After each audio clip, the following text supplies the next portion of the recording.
du Père et du Fils et du Saint-Esprit. Que le Seigneur qui se rend présent et vivant au cœur de sa parole soit toujours avec vous.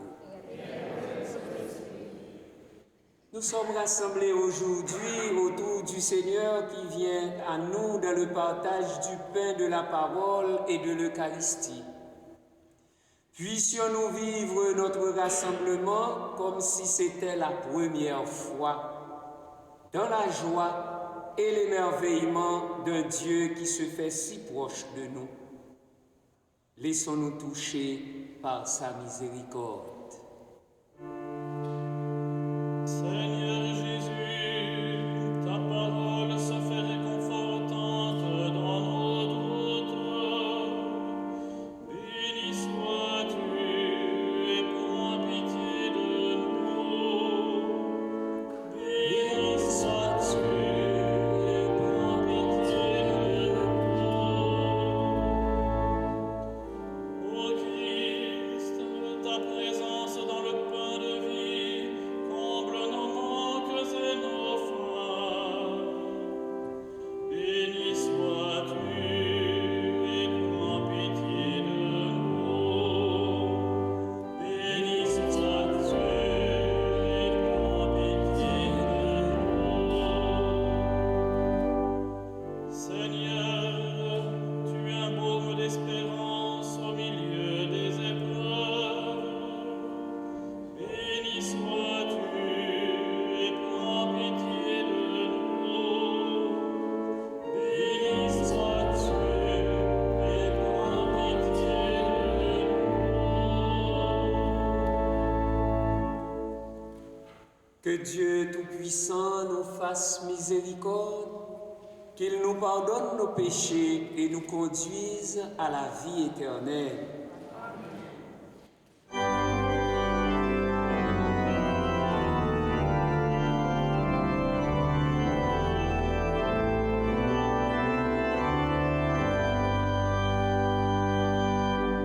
Gloire à Dieu au plus haut des cieux et paix sur la terre au peuple qu'il aime. Gloire à Dieu au plus haut des cieux et paix sur la terre au peuple qu'il aime. Nous te louons, nous te bénissons, nous t'adorons, nous te glorifions, nous te rendons grâce pour ton immense gloire. Seigneur Dieu, roi du ciel, Dieu le Père Tout-Puissant.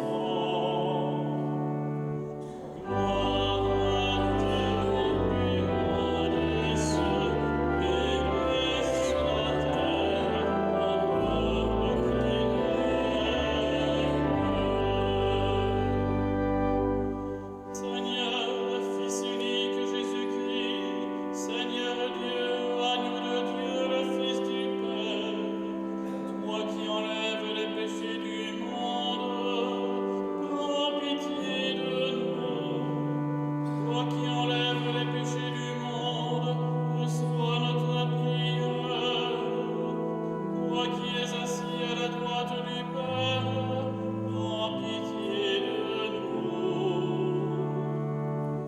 Gloire à Dieu au plus haut des cieux et paix sur la terre au peuple qu'il aime. Car toi seul est saint, toi seul est Seigneur, toi seul est le Très-Haut, Jésus-Christ, avec le Saint-Esprit, dans la gloire de Dieu le Père. Amen. Gloire à Dieu au plus haut des cieux et paix sur la terre au peuple qu'il aime.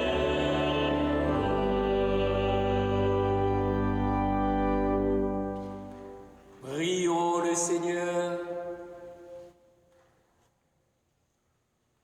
Dieu éternel et tout-puissant, dans ta bienveillance, dirige nos actions afin qu'au nom de ton Fils bien-aimé, nous portions des fruits en abondance. Par Jésus-Christ, ton Fils, notre Seigneur, qui vit et règne avec toi dans l'unité du Saint-Esprit, Dieu, pour les siècles des siècles.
Que le Seigneur vous bénisse.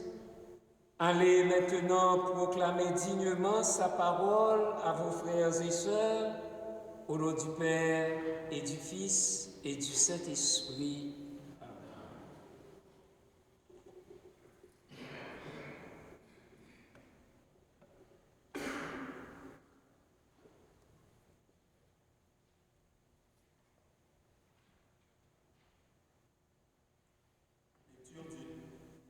Lecture du livre de Néhémie. En ces jours-là, le prêtre Esdras apporta le livre de la loi en présence de l'assemblée, composé des hommes, des femmes et de tous les enfants en âge de comprendre. C'était le premier jour du 7e mois. Esdras, tourné vers la place de la porte des eaux, fit la lecture dans le livre, depuis le lever du jour jusqu'à midi, en présence des hommes, des femmes et de tous les enfants en âge de comprendre. Tout le peuple écoutait la lecture de la loi. Le scribe Esdras se tenait sur une tribune de bois construite tout exprès. Esdras ouvrit le livre. Tout le peuple le voyait, car il dominait l'assemblée. Quand il ouvrit le livre, tout le monde se mit debout. Alors, Esdras bénit le Seigneur, le Dieu très grand. Et tout le peuple, levant les mains, répondit: Amen, Amen. Puis ils s'inclinèrent et se prosternèrent devant le Seigneur, le visage contre terre. Esdras lisait un passage dans le livre de la loi de Dieu. Puis les Lévites traduisaient, donnaient le sens, et l'on pouvait comprendre. Néhémie, le gouverneur, Esdras, qui était prêtre et scribe, et les Lévites, qui donnaient les explications, dirent à tout le peuple: Ce jour est consacré au Seigneur, votre Dieu. Ne prenez pas le deuil, ne pleurez pas, car ils pleuraient tous en entendant les paroles de la loi. Esdras leur dit encore: Allez, mangez des viandes savoureuses, buvez des boissons aromatisées et envoyez une part à celui qui n'a rien de près, car ce jour est consacré à notre Dieu. Ne vous affligez pas, la joie du Seigneur est votre rempart. Parole du Seigneur. Nous rendons grâce à Dieu. Amen.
Lecture de la première lettre de Saint Paul apôtre aux Corinthiens.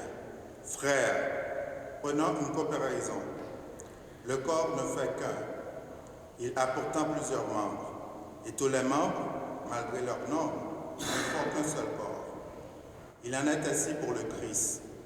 C'est dans un unique esprit, en effet, que nous tous, juifs ou païens, esclaves ou hommes libres, nous avons été baptisés pour former un seul corps. Tous, nous avons été désaltérés par un unique esprit. Le corps humain se compose non seulement d'un seul, mais de plusieurs membres. Or, vous êtes corps du Christ, et chacun, pour votre part, vous êtes membre de ce corps. Parole du Seigneur.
Le Seigneur soit avec vous.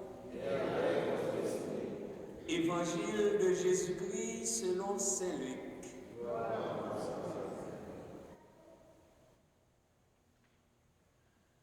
Beaucoup ont entrepris de composer un récit des événements qui se sont accomplis parmi nous, d'après ce que nous ont transmis ceux qui, dès le commencement, furent témoins oculaires et serviteurs de la parole.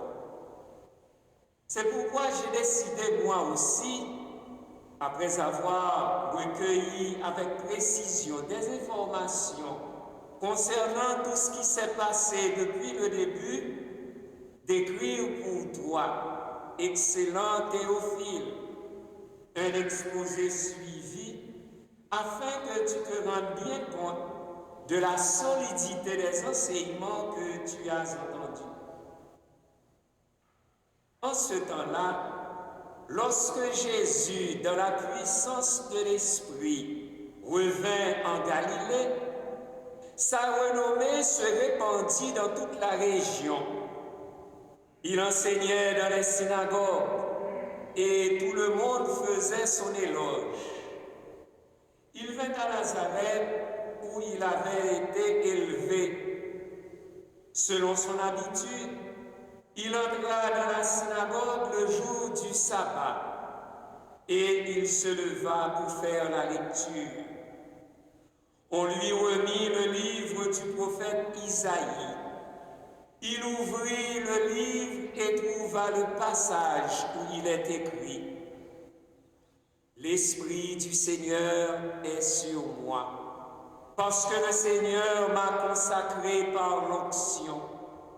Il m'a envoyé porter la bonne nouvelle aux pauvres, annoncer aux captifs leur libération et aux aveugles qu'ils retrouveront la vue, remettre en liberté les opprimés, annoncer une année favorable accordée par le Seigneur. »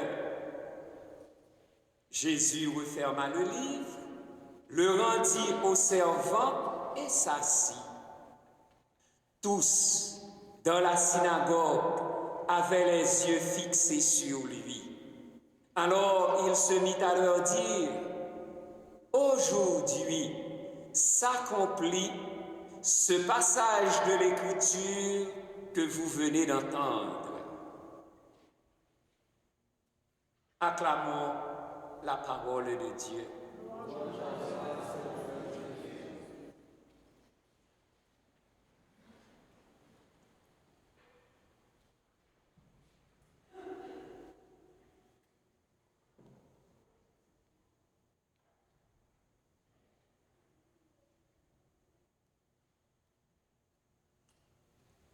le troisième dimanche du temps ordinaire est proclamé dimanche de la parole de Dieu.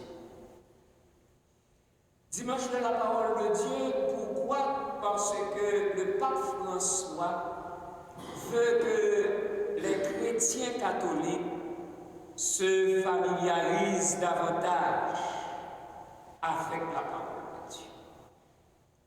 Il fut un temps dans l'Église catholique où les chrétiens n'avaient pas droit de toucher à la parole de Dieu. C'était un peu drôle, mais ce n'était pas une erreur comme telle. C'est parce que l'Église avait comme souci de préserver la dignité, la beauté, la grandeur de la parole de Dieu. Alors, pour éviter toutes mes interprétations, et l'Église avait laissé la parole de Dieu plutôt à ceux qui avaient le droit d'en lire et d'en interpréter.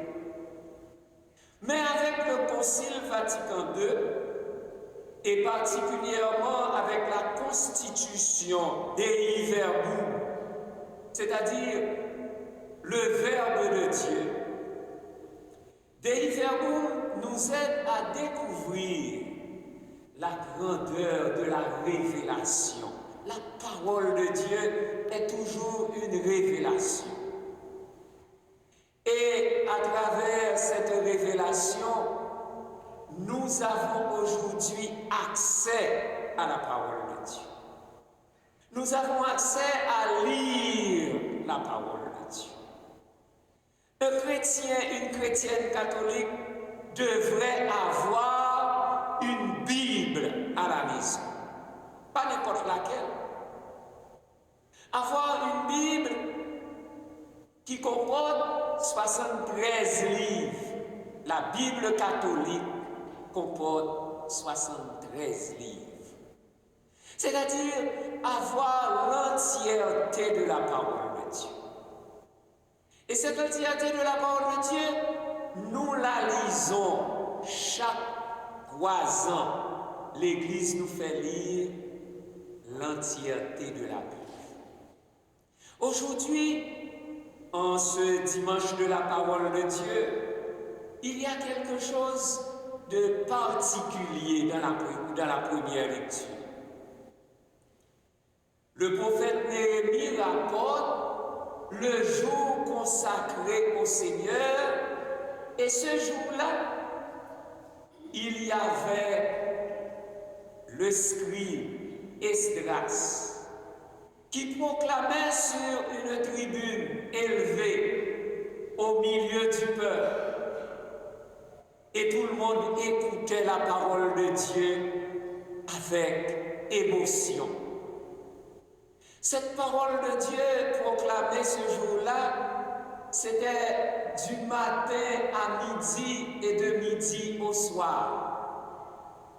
Quelle écoute, quel accueil de la parole de Dieu. Et puis, selon le prophète, il y avait ceux qui interprétaient la parole.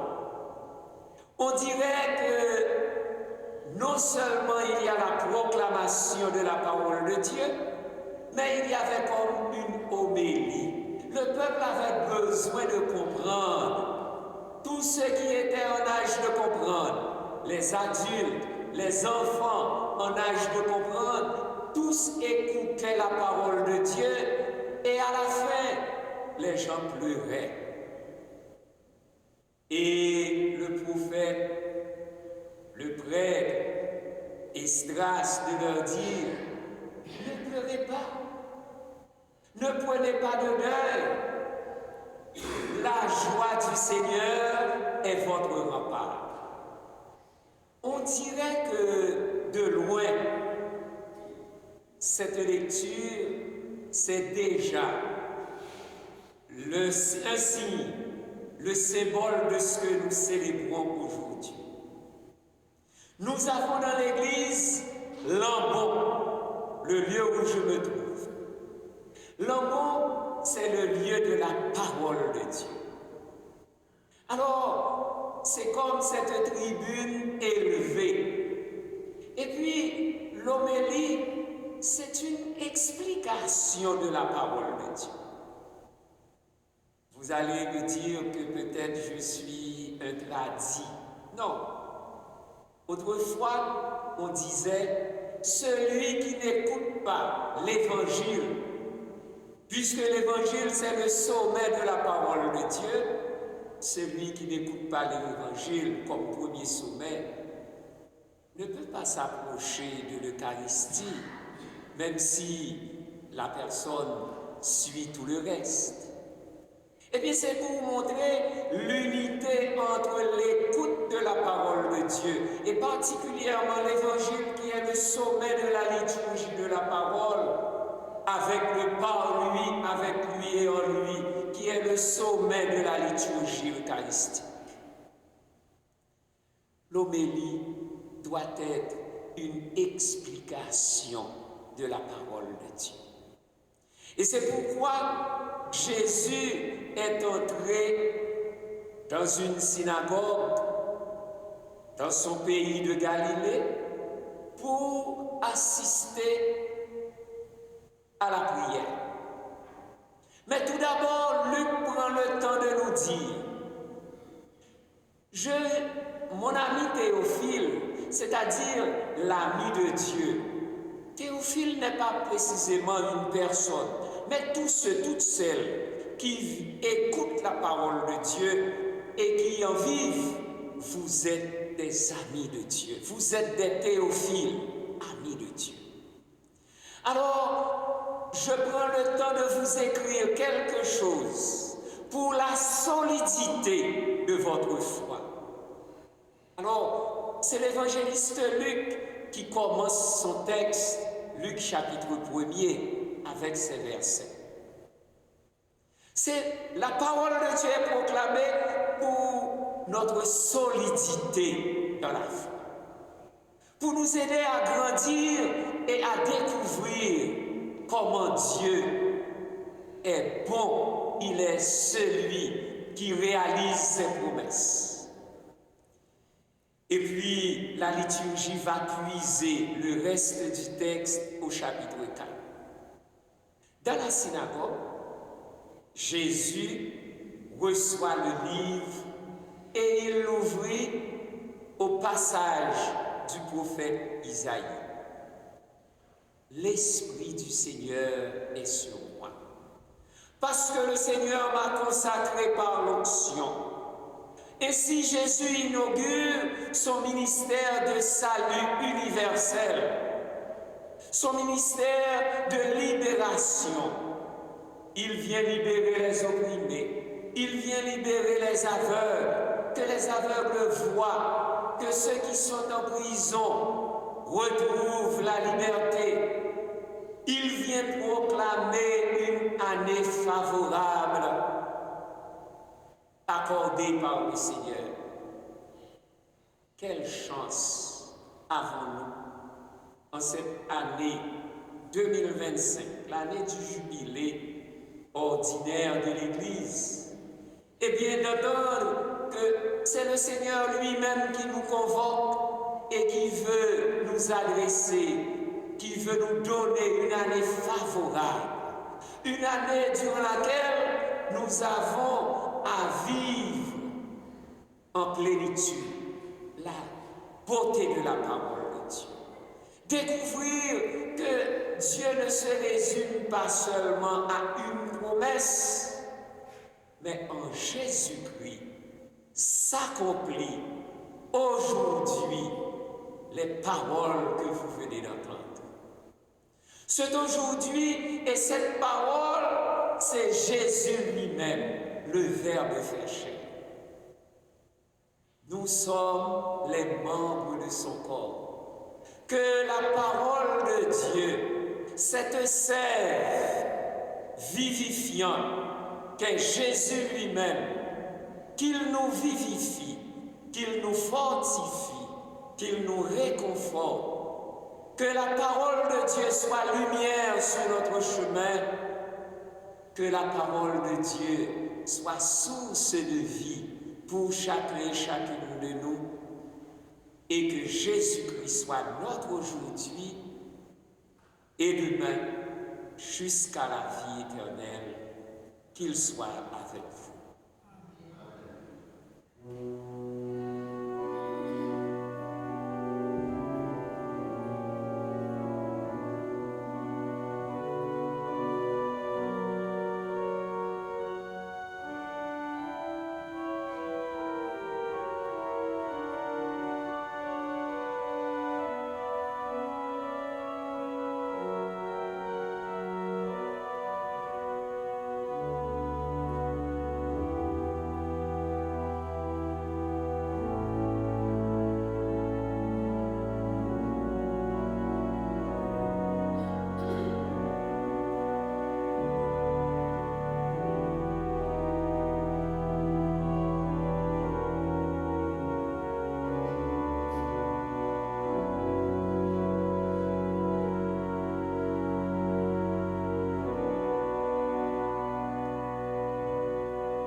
Aujourd'hui s'accomplit à vos oreilles cette parole qu'est Jésus lui-même.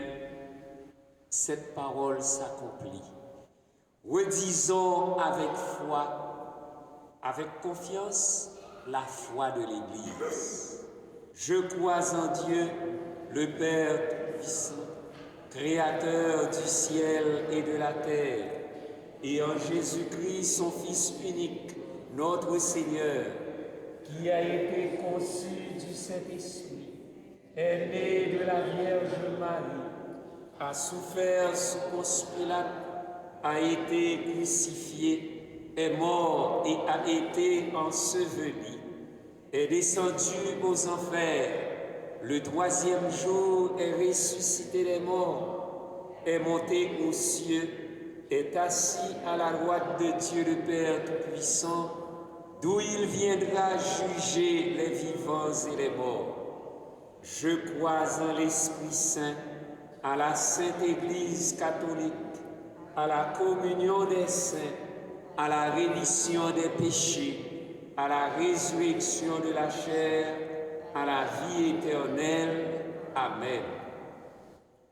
Encore aujourd'hui, la parole de Dieu s'accomplit quand nous nous mettons au service de nos frères et sœurs et quand nous soutenons dans la prière les besoins de l'humanité entière. D'un seul cœur, confions au Seigneur les besoins et les aspirations de notre monde. Seigneur, parole de vie, transforme-nous. Seigneur, parole de vie, transforme-nous. Prions pour les dirigeants des pays afin qu'un esprit de service les guide. Seigneur, parole de vie, transforme-nous. Prions pour les pays en guerre afin que des négociations apportent enfin la paix. Seigneur, parole de vie, transforme-nous. Prions pour les personnes qui souffrent de malnutrition ou sont victimes de catastrophes naturelles afin qu'elles soient soutenues dans leurs épreuves. Seigneur, parole de vie, transforme-nous. Prions pour les prêtres et les catéchètes afin que, devant la tâche à accomplir, ils demeurent confiants et pleins d'espérance. Seigneur, parole de vie, transforme-nous. Prions pour les gens qui refusent de croire au Christ afin qu'ils rencontrent des témoins remplis d'amour. Seigneur, parole de vie, transforme-nous. Prions pour les malades afin qu'ils soient reconfortés et soignés dans la dignité. Seigneur, parole de vie, transforme-nous. Prions pour nos communautés chrétiennes afin qu'elles continuent de porter la bonne nouvelle. Seigneur, parole de vie, transforme-nous. Dieu notre Père, tu veux te faire présent parmi les êtres humains, surtout en temps de crise. Réconforte-les et soutiens-les pour qu'ils puissent œuvrer à rendre le monde meilleur par le Christ, notre Seigneur.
Prions ensemble au moment d'offrir le sacrifice de toute l'Église.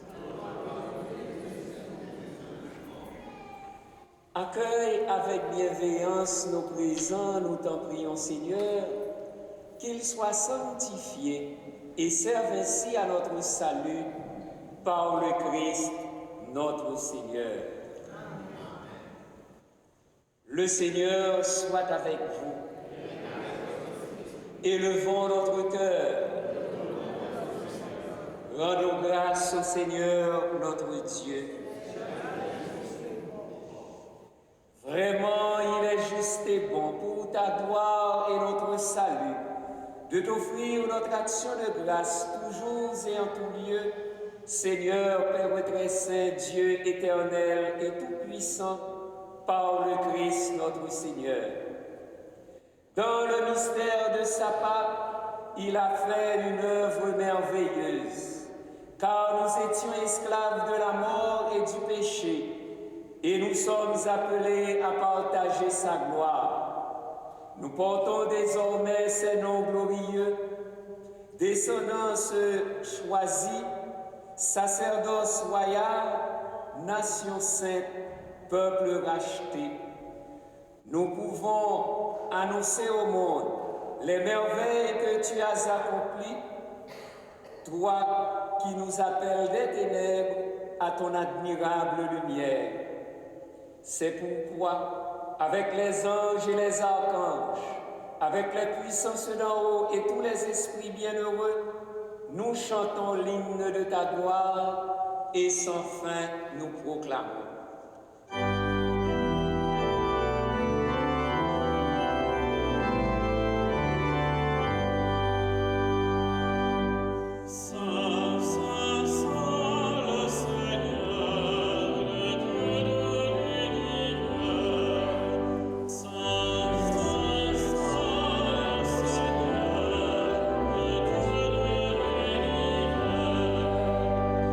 Le ciel et la terre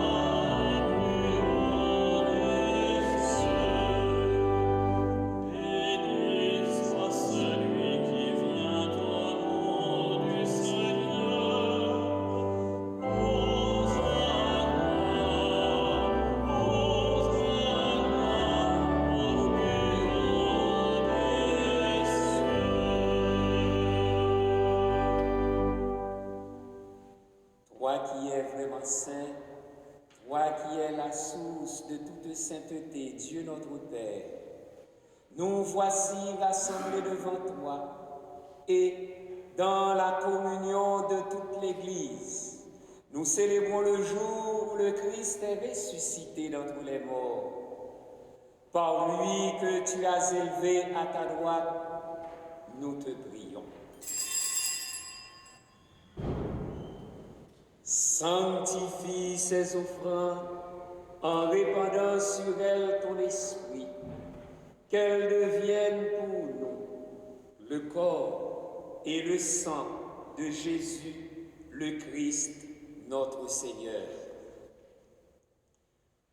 Au moment d'être livré et d'entrer librement dans sa passion, il prit le pain, il rendit grâce, il le rompit et le donna à ses disciples en disant « Prenez et mangez-en tous, ceci est mon corps livré pour vous. »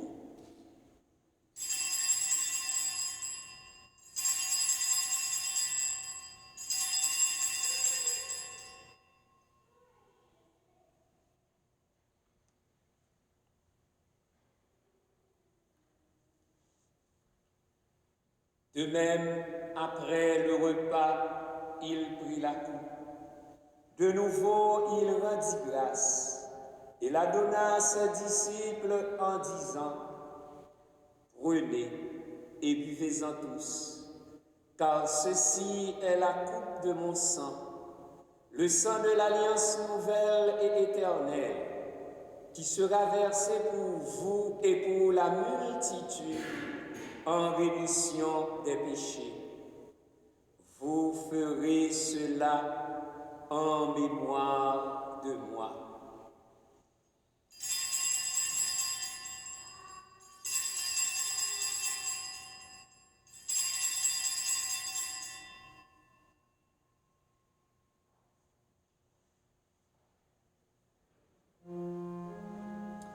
Il est grand le mystère de la foi.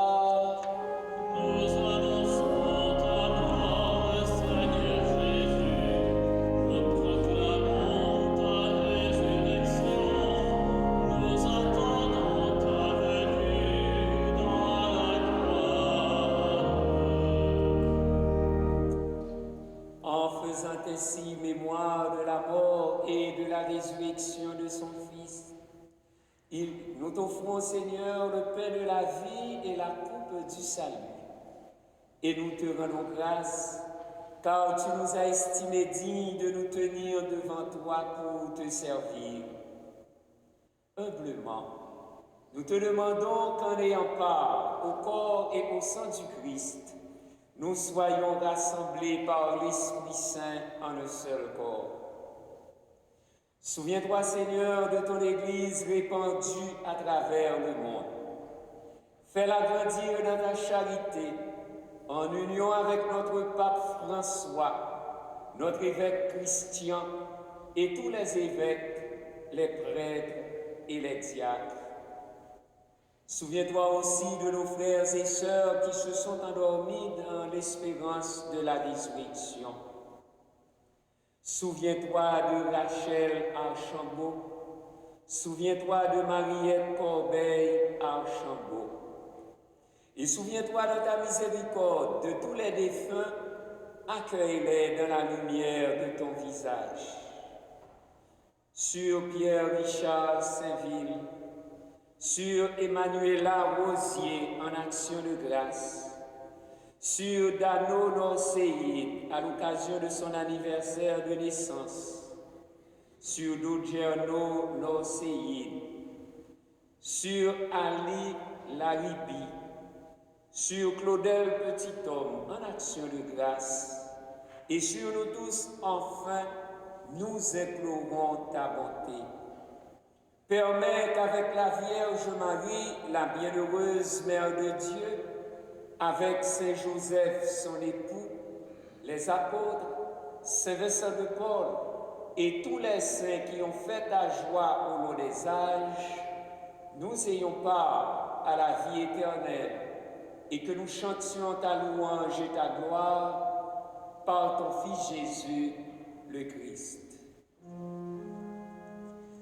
Par lui, avec lui et en lui, à toi, Dieu le Père Tout-Puissant, dans l'unité du Saint-Esprit, tout honneur et toute gloire, pour les siècles des siècles.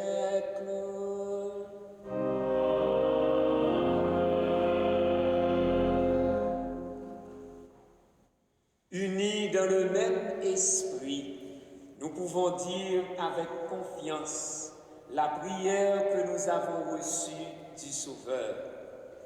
Notre Père qui es aux cieux, que ton nom soit sanctifié, que ton règne vienne, que ta volonté soit faite sur la terre comme au ciel.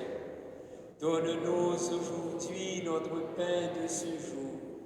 Pardonne-nous nos offenses, comme nous pardonnons aussi à ceux qui nous ont offensés, et ne nous laisse pas entrer en tentation, mais délivre-nous du mal. Délivre-nous de tout mal, Seigneur, et donne la paix à notre temps. Soutenus par ta miséricorde, nous serons libérés de tout péché, à l'abri de toute épreuve. Nous qui attendons que se réalise cette bienheureuse espérance, l'avènement de Jésus-Christ, notre Sauveur. Car c'est à toi qu'appartiennent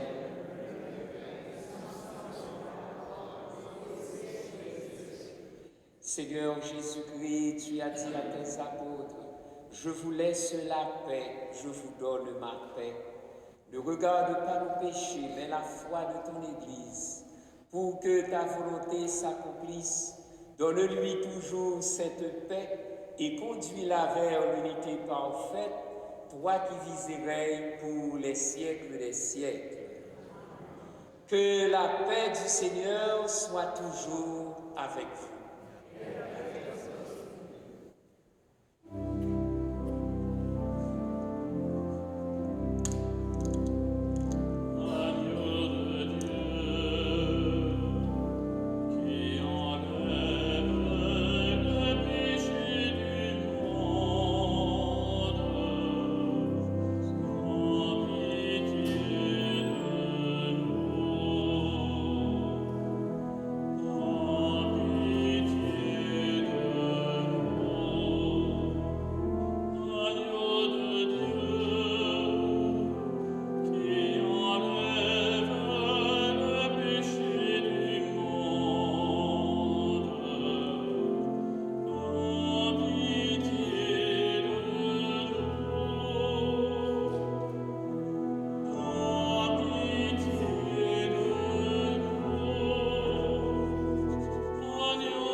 Voici l'agneau de Dieu, voici celui qui enlève les péchés du monde. Heureux les invités au repas des noces de l'agneau. Seigneur, je ne suis pas digne de te recevoir, mais dis seulement une parole et je serai guéri.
Prions le Seigneur.